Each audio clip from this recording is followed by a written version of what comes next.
Mr. Fix-It is here to take on your DIY dilemmas. Text or WhatsApp to 083 3010 103. And so, live from his gold-plated studio in Castle Cloonan, Brian, how are you? I'm good, Will, and you? I'm in great form. I haven't seen you in, well, quite a few weeks at this stage, so that always puts a smile on my face. And likewise, let me tell you, it was lovely to come into a sweet-smelling studio. It was fantastic.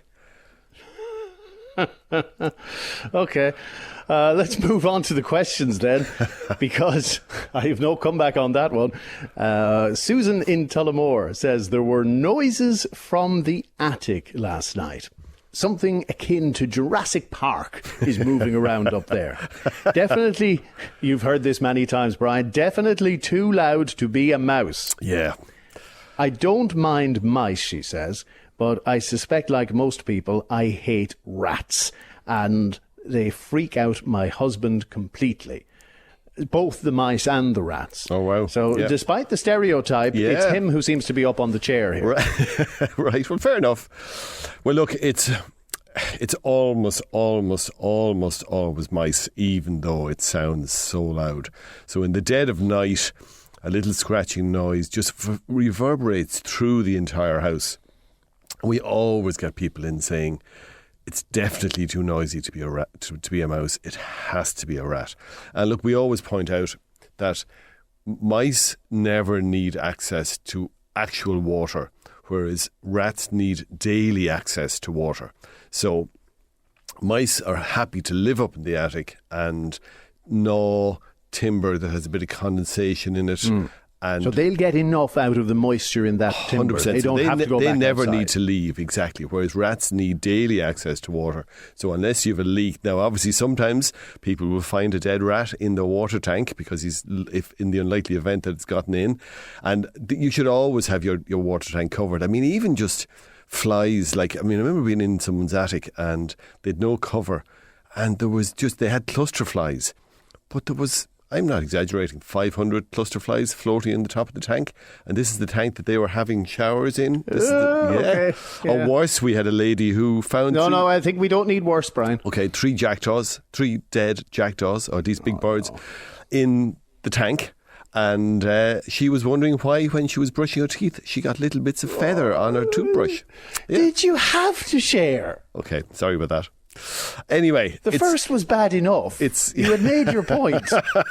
But it just gets across that you do need to make sure that the big tank in the attic is, both tanks really, but certainly the big one is covered. And it can be just a plastic sheet, it can be anything, but just something to stop the dust and the spiders and the... Gotcha. Yeah. Okay. I'll ask Alex to do it, no problem. Like every job in your house, you will delegate to your long-suffering wife. So, what to do? I mean, I would never use poison in the house. I always set traps. If you really feel strongly that it could be, one of the tips, if time is on your hands, which it probably isn't in this case, I always say to people, if you're convinced it's a rat, what you would do is you would get a Snickers bar. Now, other brands are available. You can use a generic Snickers bar, but you want a bit of peanut butter in it. What's the other one that has loads of peanut? Boost. You can use a Boost bar, but you want a bar, and the reason being, you cut the ends off it and you put it on the floor. And if you put that on the floor tonight, because of the strong smell of the peanut butter, the rodent, it's never won. Sorry to be the one to say that. He's it's off never again. won. So what you do is you put this bar on the floor of the attic, and if it's a mouse, it'll be gnawed at both ends in the morning. And if it's a rat, it'll be gone. They'll pick it up and they'll carry it back to the nest to feed the whole family. So at least you know now what you're dealing with. And of course the other thing is just look for droppings. Obviously mice have very small little droppings and rats have bigger droppings. But it's always, 99 times out of 100, it's a mouse. So just set plenty of traps. I would say it doesn't matter what trap you use either. A lot of the plastic ones are very good. The traditional wooden lunar one is good. The self-set metal one is good. Just use an attractive bait. So the attractive bait would be peanut butter or chocolate. And depending on the sensitivity, if it's one of the wooden ones, you're probably better with the chocolate, because it's harder to get off. You can shove in a piece of chocolate. With the plastic ones, they tend to be easier to set with the peanut butter. And just keep them set up there. As I said to you, there's never one. So put a few of them. Don't just put one trap in the attic. Set a few of them and set them around the place. And hopefully within a night or two, they're nocturnal creatures, so they're always moving around at night rather than daytime. That doesn't mean they won't move around during the day. They will, particularly in an attic when it's dark. But they'll be more active at night. Yeah, their preference. And of course, you tend to hear them a lot more at night because the whole house is silent. Because obviously, every house in the Midlands has Midlands 103 playing in the background 12 hours a day during the day. But that's turned off at night time. Although maybe they put you on to lull them to sleep. You do make people fall asleep. Yeah, the repeat at midnight is great for insomnia. The what? The repeat programme. Yeah, no, I just wanted to make you repeat the word repeat. Anyway, I think most mice and rats must be from America, because they love peanut butter in the way that we in Ireland do not. But in fairness, they love peanut butter, and the American mice and rats love peanut butter and jelly. Which is actually, am I right in saying peanut butter and jelly sandwiches are peanut butter and jam together? I believe so. Wow. And it sounds like a combination that couldn't possibly work, but it's very really popular. Yeah, I have to try it because it sounds horrendous. But look, there's only one way to be sure, and let's try it yourself. You've never tried it? No. By the way, did you get cut short again? That bottle in front of you looks very suspicious. I forgot you have the camera on. Oh, I do. Smile. Yes. I'm at the disadvantage. I can't see you. Most people would agree that's quite an advantage, actually. Yeah. You're not missing much. Okay, let's go back to the questions. So the next query is from a listener who asks, can they spray something to get rid of biscuit beetles? I've never heard of biscuit beetles. But beetles. Anyway, they've cleaned all of their presses, they've binned their food, but they still have these things climbing the walls. Oh, that's terrible. So look, what I'd be saying is we often mention for the spiders, we mention the residual insecticides. So residual insecticides are insecticides that last for a couple of months. And if the biscuit beetle comes in contact with it, they will die. So the biscuit beetles are very small and they get into little cracks and crevices in your cupboard. So when you clean out your cupboard, you obviously make noise when you're doing it and you're disturbing the stuff. So they scurry into this little joint. So say at the bottom of the press, down where the back wall of the press meets the bottom of the cupboard, that's where they'll scurry into these gaps. And then, of course, you'll clean everything out and put everything back in again, and they'll come back out again. So the best thing really is get the residual spray. What I'd be inclined to do is get the residual spray it right into the corners, leave it to dry, and then just get a alcohol wipe, or just get a cloth with a bit of alcohol on it and wipe it over it, the bottom, the corner. So what you're doing is where the spray, because it's a strong spray, as in physically strong spray, it'll go right into the joint. But then by wiping it afterwards, you're removing anything off the surface that would be in contact with your food, but yet it's in the gap where your food can't get. And that'll last for months, and that will wipe them out. So anywhere you think there might be, spray that, and then if it's in the food press, just wipe it off afterwards so that it's not in contact with your food. Gotcha. Now, winter is on the way, as you have noticed, as the rice and rats, otherwise known as the mice and rats, as all things great and small have noticed. So you can keep your home warmer for longer with thanks to Willow Warm, Ireland's carbon-neutral briquette, which is Irish-owned and Irish-grown. And you have a chance today and tomorrow, and indeed on Friday, to win a month's supply. That's 30 bales. Fantastic. So if you haven't already sent me a text, please do, or a WhatsApp, and tell me, where is your favourite warm spot in the home? I think yours is very much near the fire with the dogs on your lap. Yeah, correct. You're spot on. I hardly need a fire with the heat coming from the two dogs.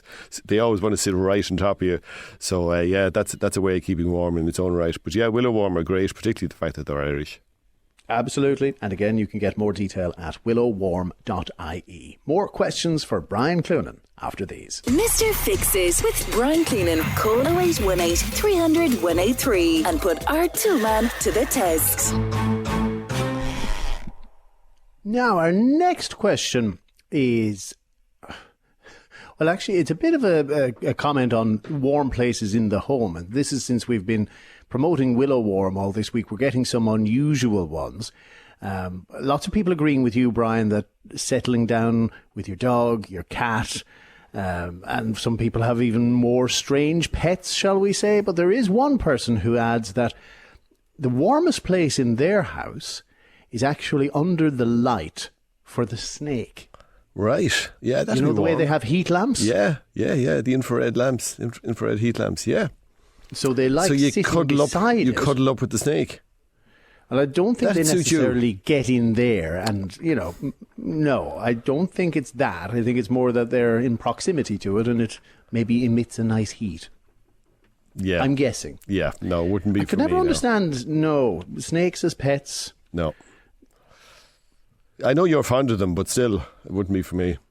No, well, I have a phobia about them, but even allowing for that, I just don't see...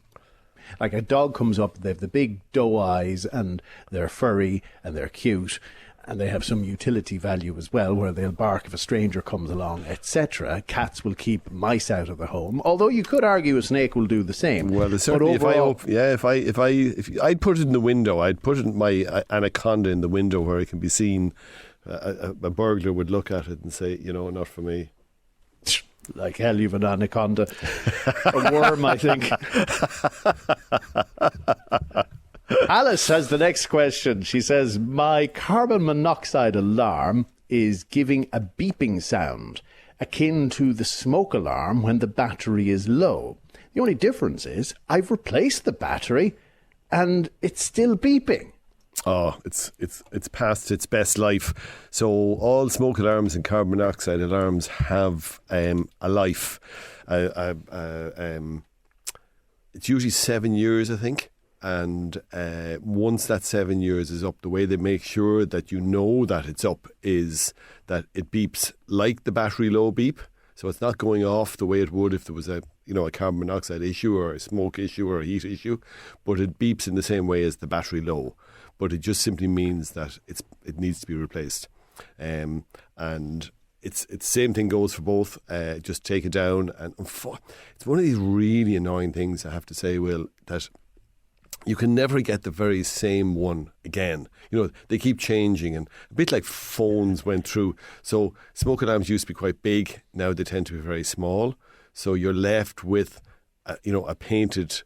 You take down the old one, and it was, say, 6 inches or 150 mil wide, and now the new one is 4 inches or 100 mil wide, and then when you put it back up, you can see the painted spot, and you have to paint around it, which is really annoying. So I'd always say to people, if you're painting your ceiling, just pop off the smoke alarm and paint it and put it back up again, because you never know what type you're going to use. Yeah, in the that's a future. good tip. And the other thing I'd often say to people is, well, I don't know, if your smoke alarm is wired in, it seems to make a lot of sense that it would be wired in.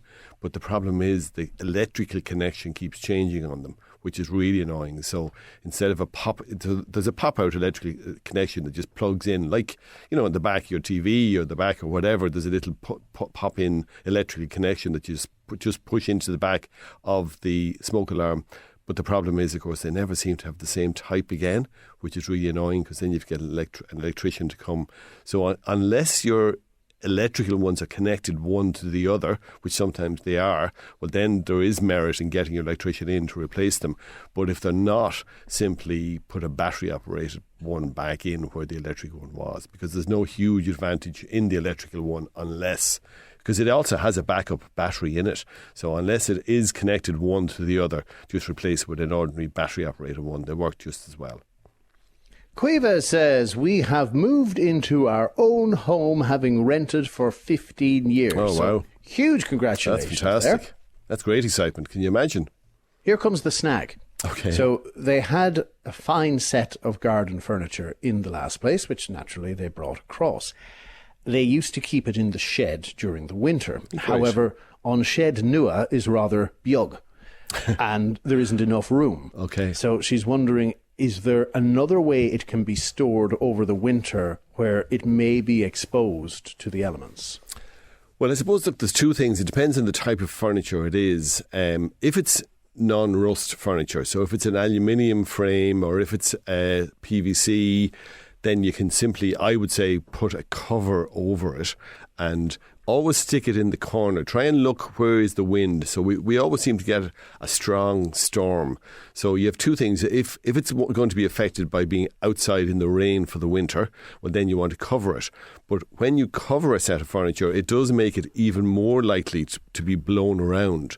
So what I'd be inclined to say is there a corner you can stick it in? Could you wrap a cord like a clothesline around it, tie the whole set together and then tie it to something? Maybe if it's near a wall, just put a screw eye in the wall, just drill the wall, one hole in the wall, put in a screw eye, which is like a hook, a closed hook, and tie the set of furniture to the hook and then cover it with, you can very cheaply go to any garden centre or hardware shop or whatever and get a set of furniture covers. Now measure the set. What you do is put the whole set together, shove in the chairs in under the table and measure, is it 1.2 metres wide or 1.8 metres wide? Because you don't want the cover. You'd ideally want the cover to be quite snug so that there's not much wind gets under it. Or as you can get an ordinary tarpaulin, but just tie it down really well, because we all know the power of wind. So by tying the set first to the fixing, the wall, the tree, the shrub, the timber fence, whatever it is, by fixing it to that first and then put the cover on over it, you're protecting it against the wind and the rain. And then the other thing is, just be a bit careful. If it's a timber set of furniture, make sure before you cover it that it's dry. So ideally, in the last couple of weeks would have been ideal to put it away. But also keep the cover up off it slightly, because if the cover's right down on top of it, with condensation, you tend to get a black mould growing on the furniture. So by putting something in, something that's not affected by like I would always say to people, empty bottles. If you had half a dozen empty 2-litre bottles and sit them on top of the furniture and then sit the cover down on top of that, now the plastic cover is not sitting directly on the table and you're less likely to get mould growing because it's sitting there right on top of it with a bit of condensation. 083 30 10 103, text and WhatsApp, powered by Lamb Brothers Toyota in Tullamore. Still plenty of time to get through as many questions as we can with Brian. The next person has difficulty with their ashvac. Now, this happens from time to time. So the motor sounds like it's working fine, but it's not sucking up any ash from the stove. And don't ask me what your usual answer on this is, Brian, because I can't remember. That's okay. So this is quite prevalent during the course of the winter.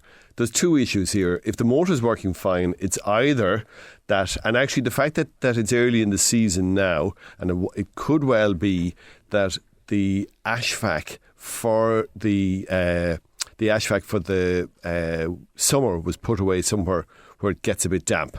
So if that's the case, then the filter could have gotten damp, and then the minute you use it, the filter will come totally coated with, if you put a dry cloth into your ashes and lift it up again, it'll be slightly dusty, but not dramatically. But if you put a wet cloth into the ashes, it'll come away totally stuck to it. So what you do is check the filters. The best filters have 3 filters, but at least 2, and take it apart, open it up. It's very straightforward. Just if there's loads of ash on the filter, bring it outside and tap it off the ground, and all the ash will just fall off.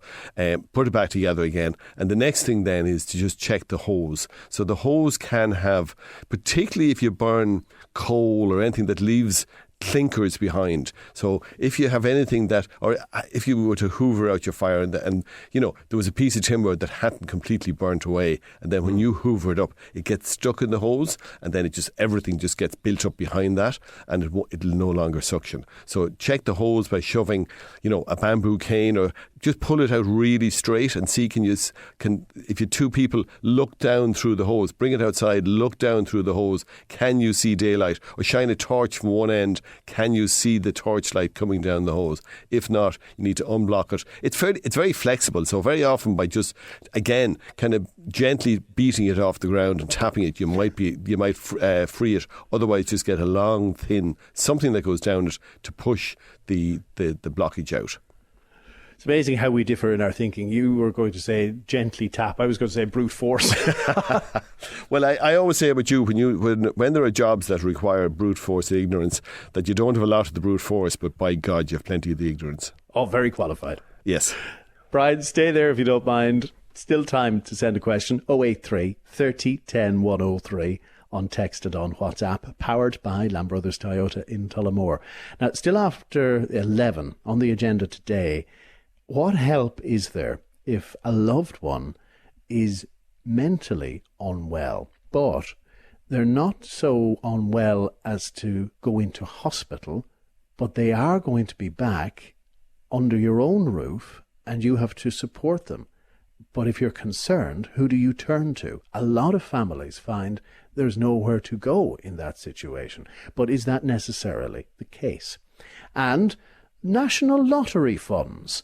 Where exactly does your money go and how much of it? Let's take a case study in half an hour. Mr. Fix-It is here to take on your DIY dilemmas. Text or WhatsApp to 083 30 10 103.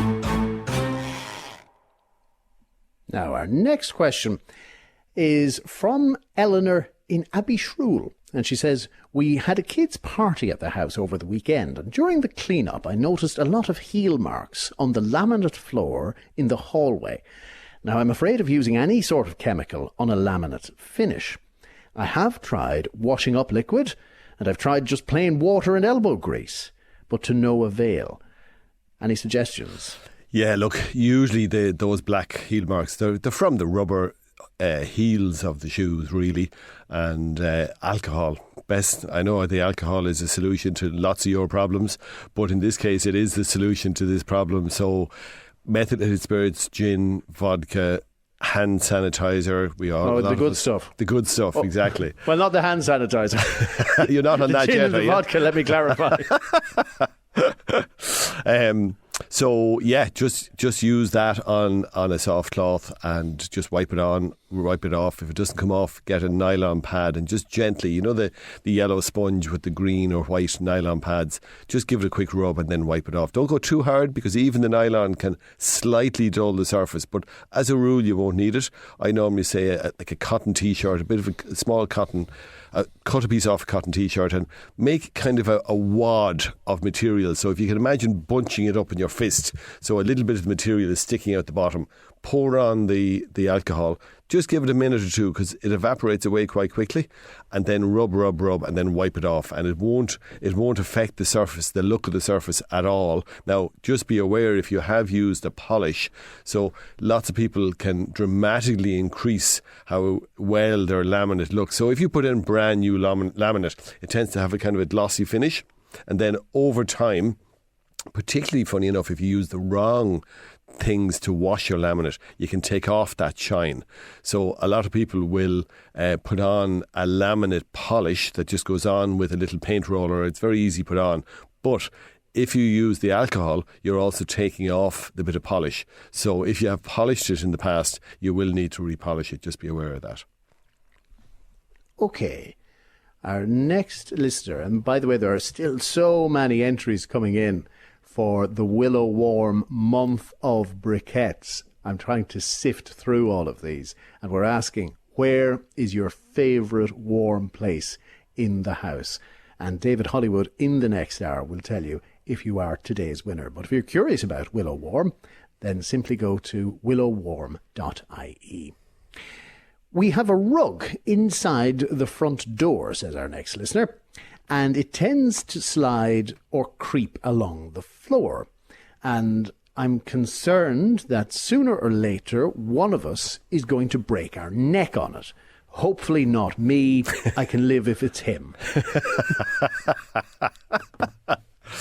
Yeah, sure. Look, this is a regular problem. So I don't know if she wants to fix it. I'm not clear on that, or whether she wants to leave the bloody thing there. Make it more slippy. Spray some silicone spray under it to make it like lava that you have to. You know, kids used to play molten lava years ago. So you'd spray the silicone spray and it'd be like dynamite under it. It'd just be so slippy. Actually, I spilled a little bit of chicken soup on the floor yesterday, and it was really just broth. Oh, so greasy. It had the chicken fat and it was like an ice rink. And did you slip? No, but I did have to make a real effort to, unslip it. I tried the kitchen towel, that didn't work. Tried a few different solutions, and eventually, anyway, it was okay. So, moral of the story, beware of your chicken soup. Absolutely. Kind of slippery stuff. Again, anything greasy, believe it or not, the alcohol is quite good for that. I always just say reference hand sanitizer, because a lot of us have it and we don't use it as much as we had to use it in the past, which is fantastic news. But a lot of times it's there in the press that was put away, that because you paid for it, you put it away and you're not really using it, but it's there, and it will clean up anything greasy really, really well without harming the surface. So there's two types of anti-slip for under your mats or under your rugs. So you just have to know what surface it's on. So one is an anti-slip for wooden floors or hard surfaces, and that's a tape that you put on the back of the mat. It sticks onto the mat, and then it has an anti-slip surface that just won't allow the rug to move on the surface whatsoever. And then if you had a rug or mat that was creeping on carpet, there's a different, same principle. It's a tape. You put the tape onto the back of your rug, and it has almost like a Velcro. Now, it's very thin. You won't know either of these tapes. You won't really know they're there, but they have like a Velcro that kind of grips on the rug.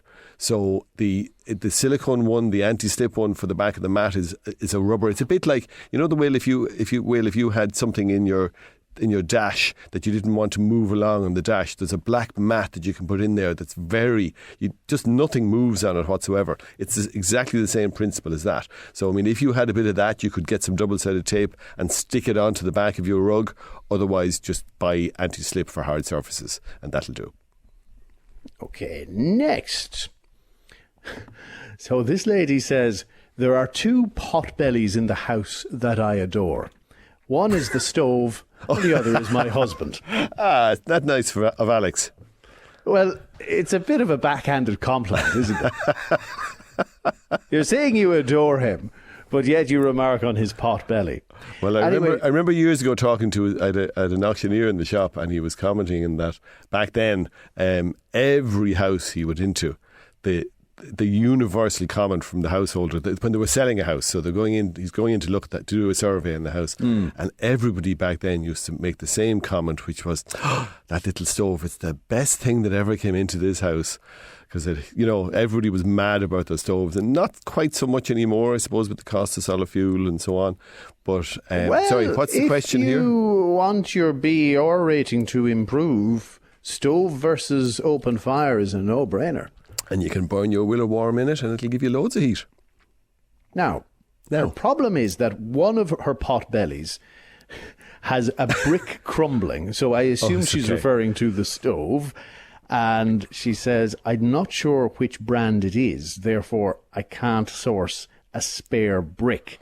Has Brian any suggestions? Yeah, this is a problem when you don't know the brand, because with some, not all brands, but with some brands, you can, once you know exactly the make and model, you can go to your local, stove supplier shop, and they will order you the part. But if you don't know the brand, that's very hard. So you can get what's known as, actually it's very easy to work with. It's a thing called cuttable fire brick. So it's not made from concrete the way the old fire bricks were. It's made from a kind of a fiberglass product. It's really good, but it's very easy to cut.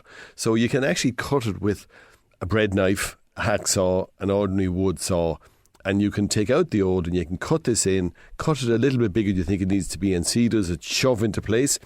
You're trying to make it so tightly fitting that it just kind of shoves into place, but you can keep paring off a little bit until you just it pushes into place. And it comes in different sizes, so you measure up roughly the size you need, And you'll buy it in, loads of builders providers and hardware shop. Cuttable fire brick comes in a slab. You just cut it to whatever size you want. And if you need to get an adhesive for it, you can get a heat-resistant, resin-based cement. So don't go for the ordinary fire cement because it does crumble away very, very quickly. But you can get a resin-based cement that comes in a tube. A few different brands do it. I think Vitcast would be the best known brand, but there are different companies that do it, and it lasts much longer than the ordinary fire cement. And that concludes our DIY session for today, Brian. Thanks, Will. No, thank you. We'll do it again next Wednesday, 10:20, or you can find him at Cloonan's Hardware in Tullamore in the meantime. Final hour of the programme with David Hollywood on the way.